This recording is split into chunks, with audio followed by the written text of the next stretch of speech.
Welcome back to this new video. তো এই ভিডিওতে আমরা এমএস ওয়ার্ডের ইনসার্ট মেনুর পেজেস ট্যাবটা A to Z দেখবো ইনশাআল্লাহ। তো ইনসার্ট মেনুর পেজেস ট্যাবে আমাদের আছে কভার পেজ, ব্ল্যাঙ্ক পেজ এবং পেজ ব্রেক। ঠিক আছে, most important cover page, blank page এবং পেজ ব্রেক। কভার পেজটা হলো বই বা নোটসের উপরে যে পেজটা থাকে সেটা। ব্ল্যাঙ্ক পেজ হলো আপনি দুইটা পেজ লিখলেন, লেখার পরে মাঝখানে একটা পেজ যদি নিতে চান সেই সিস্টেমটা এটা। এবং পেজ ব্রেকটা কি, একটা পেজের লেখাকে ভেঙে সেই পেজটাকে ভেঙে অন্য আর একটা পেজে নিয়ে যাওয়াটাই হলো পেজ ব্রেকের কাজ। তো আমরা A to Z দেখবো ইনশাআল্লাহ। তো প্রথমে আমরা আমাদের ডকুমেন্টসে চলে আসলাম। আসার পরে আমরা যতগুলো আমাদের পেজ থাকুক না কেন, আমরা যদি এখন এখানে ক্লিক করি, এটা হচ্ছে কভার পেজ। তো কভার পেজ যদি ক্লিক করি তাহলে আমরা কিছু প্রিভিউ কভার পেজ দেখতে পাবো। লাইক আমি এখানে ক্লিক করে যদি দেখেন, এখানে কিছু প্রিভিউ কভার পেজ এখানে আমরা দেখতে পাবো।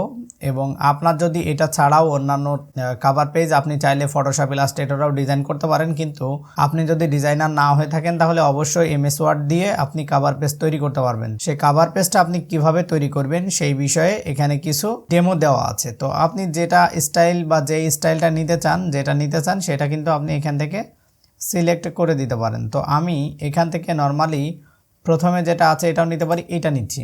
তাহলে দেখেন আমাদের কভার পেজটা কিন্তু অন্যান্য পেজের উপরেই চলে আসলো। তাহলে এটা কেন? এটা আসার কারণ হচ্ছে অলওয়েজ কভার পেজ যেহেতু বইয়ের উপরের দিকে থাকে, এজন্য কভার পেজ যদিও আমরা ক্রিয়েট করে থাকি, তো সেটা সাথে সাথে কি হবে, সকল পেজের উপরের বা প্রথম বা 1 নাম্বার পেজে চলে আসবে। আশা করি বুঝতে পেরেছেন। তো এখানে হচ্ছে ডকুমেন্টস টাইটেল, ডকুমেন্টের টাইটেল কি আমি কি নামে এখানে কভার পেজটা করব। এখন কভার পেজের কিছু ডিজাইন এখানে দেওয়া আছে, তো আমি কিন্তু এখান থেকে চাইলে কালার চেঞ্জও করতে পারবো, সমস্যা নেই। তবে এখানে কিছু ডিজাইন দেওয়া আছে, আমরা একটু চাইলে বড় করে নিতে পারি। ঠিক আছে, এবং এটাকে একটু বড় করে নিচ্ছি। নেওয়ার পরে এই যে ডকুমেন্ট টাইটেল আছে, ডকুমেন্টের টাইটেল দেব।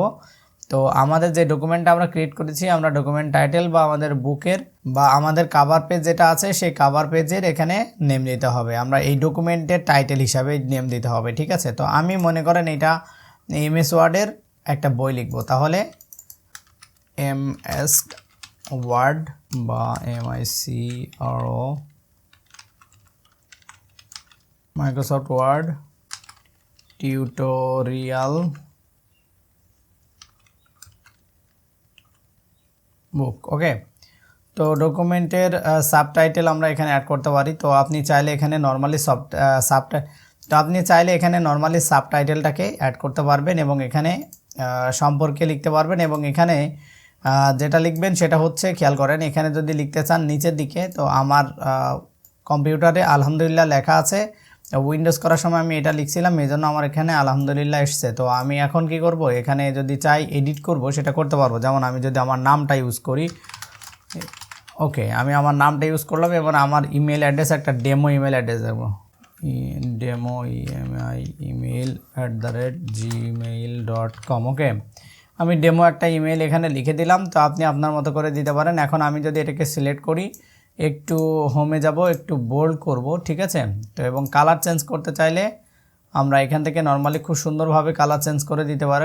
টাইটেলে যদি কিছু লিখতে চাই সেটাও কিন্তু এখানে আমরা লিখতে পারবো। ঠিক আছে, তো এখান থেকে আমি যদি কালার পরিবর্তন করতে চাই, এটা কিন্তু নর্মালি কালার পরিবর্তন করতে পারবো। আবার আমি যদি মনে করি যে এখান থেকে শেপে যাব, যে আমরা কি করব, এখানে একটা শেপ ক্রিয়েট করব। যেহেতু আমরা ইনসার্টে যাব, যে আমরা এখান থেকে শেপে যে কিন্তু শেপ ক্রিয়েট করে আমরা এখানে টাইটেলও লিখে দিতে পারি, কোনো সমস্যা নেই। তো আমি যদি মনে করি যে এই যে লেখাটা এটা আমরা একটা ব্যাকগ্রাউন্ডের ওপরে দেব, তাহলে সেটাও কোনো সমস্যা নেই। এই ব্যাকগ্রাউন্ডটা তৈরি করে নিলাম। নেওয়ার পরে জাস্ট এটাকে আমরা একটু উপরে নিচে করে, ওকে আমরা একটু উপরে নিচে করে রাখতে পারবো। ঠিক আছে, রাইট ক্লিক করে ব্রিং টু ফ্রন্ট করব এবং এখানে কালারটা চেঞ্জ করলে হয়ে যাচ্ছে। আমরা এখানে জাস্ট সাদা কালার করব, এই কালারটা। ওকে, আমরা টেক্সট কালারটাকে হোয়াইট করব। ঠিক আছে, টেক্সট কালার, ওকে আমরা জাস্ট এখানে ক্লিক করে হোয়াইট করে দিলাম এবং এই টেক্সট কালারটাকেও আমরা হোয়াইট করে দেব। ঠিক আছে, টেক্সট কালারটাকে হোয়াইট বা ইয়েলো কালার করব, তাহলে বোঝা যাবে সহজে। ঠিক আছে, তো সবগুলোকে আমি একই রকম কালার করে দিচ্ছি, সমস্যা নেই। তো আপনি যদি এরকমভাবে বিভিন্ন ধরনের ডিজাইন করতে চান, এছাড়াও বুক কভার লিখে যদি আপনি অনলাইনে সার্চ করেন, যেমন আমি যদি এখানে আপনাকে দেখাই যে আপনি অনলাইনে গেলেন, তো আমি এখানে অনলাইনে যদি লিখি বুক কভার ডিজাইন, বুক COVER DESIGN, ওকে, বুক কভার ডিজাইন, এখানে অনেক ডিজাইন আসবে, এগুলো ফটোশপ বা ইলাস্ট্রেটর দিয়ে করতে হয়। এবং আমি যদি এখানে লিখি cover page, COVER cover page, okay, আমি ডিজাইনার লিখছি না, শুধু কভার পেজ লিখে যদি এন্টার করি তাহলে দেখেন কভার পেজটা এরকম চলে আসলো। তো আমরা কিন্তু নর্মালি এই ধরনের কভার পেজ খুব সহজে তৈরি করতে পারবো, ঠিক আছে। এই যে কভার পেজগুলো আসছে, এগুলো কিন্তু নর্মালি খুব সুন্দরভাবে বিভিন্ন ধরনের শেপ অ্যাঙ্গেল করে এটা খুব সহজেই তৈরি করা যাবে। তো এখন আপনি যদি সেটা করতে চান সেটা কিন্তু এখান থেকে সম্ভব। তো আপনি ইনসার্টে যাবেন, যে এখান থেকে শেপ নেবেন, ওকে, শেপ নিয়ে জাস্ট কি করবেন, এখান থেকে শেপ নিলেন, ওকে, আমি কর্নার করলাম, এখানে ফিল কালারটাকে, স্ট্রোক কালারটাকে আমরা নো করে দেব, ওকে, এবং ফিল কালারটাকে আমরা আদার্স কালার যদি দিতে চাই তাহলে খেয়াল করেন, আমি যদি এটাকে একটু ঘোরাতে চাই এরকমভাবে এবং এটাকে একটু বড় করি, আমি যদি আপনাদেরকে এটাকে একটু নিচে নিয়ে দেখাই, এই ডিজাইনটা মূলত আমরা শেষের দিকে এরকম রাখতে চাচ্ছি, তাহলে এখানে রাখবো বা এই সাইডে রাখবো ওইটার মতোই।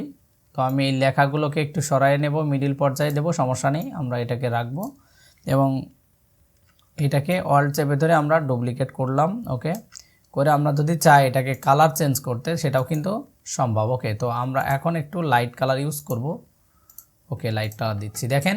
তো আমরা এভাবে পর্যায়ক্রমে একটা শেপ নিয়েও কিন্তু আমাদের বুক কভারটা ডিজাইন করতে পারি, বা আমাদের যে ব্ল্যাঙ্ক পেজ আছে এবং আমাদের যে কভার পেজ আছে, কভার পেজটা আমরা খুব সহজে এই ধরনের কভার পেজ ডিজাইন করতে পারি। তো আমি একটা এক্সাম্পল দেখালাম, আপনারা একটু নিজে কষ্ট করে দেখবেন যে আসলে আপনি কতটুকু পাচ্ছেন। এইসব শেপ কভার বা এইসব ইমেজ বা শেপ দিয়ে আপনি খুব সুন্দরভাবে একটা কভার পেজ ডিজাইন করবেন, তাহলে বুঝতে পারবেন খুব সহজ। আশা করি বুঝতেও পেরেছেন। তো আমরা এবার দেখব ব্ল্যাঙ্ক পেজ। ব্ল্যাঙ্ক পেজটা কি? ব্ল্যাঙ্ক পেজটা হলো এইটা একটা পেজ এবং এইটা একটা পেজ, এই দুইটা পেজের মাঝখানে যদি আমরা বা মাঝে যদি একটা পেজ ক্রিয়েট করতে চাই সেক্ষেত্রে আমাদের করণীয় কি? সেক্ষেত্রে আমাদের ব্ল্যাঙ্ক পেজ নিতে হবে।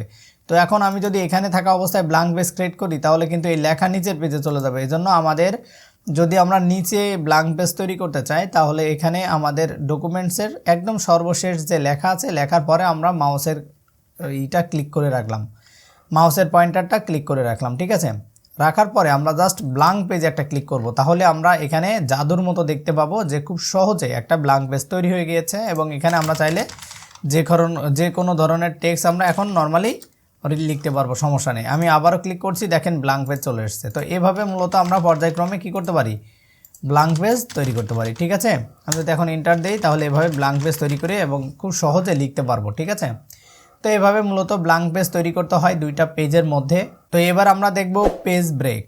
পেজ ব্রেক হচ্ছে পেজ ভাঙা। তার মানে আমি যদি এই লেখাটাকে বা এই টেক্সটটাকে নিয়ে, যেমন আমি এটাকে বোঝার সুবিধাতে রেড করে দিচ্ছি এই। তো এখন আমি যদি এর উপরে ক্লিক করি, এখন এই যে রেড লেখা এটাকে ভেঙে আমি নিচের পেজে নিয়ে যাচ্ছি। তো নর্মালি আমরা যেটা করতে চাই সেটা হচ্ছে এখানে ইন্টারপ্রেস করে নিচের দিকে নিয়ে যাওয়া যায়, বাট আমি ইন্টারপ্রেস করে নিচের দিকে নেব না।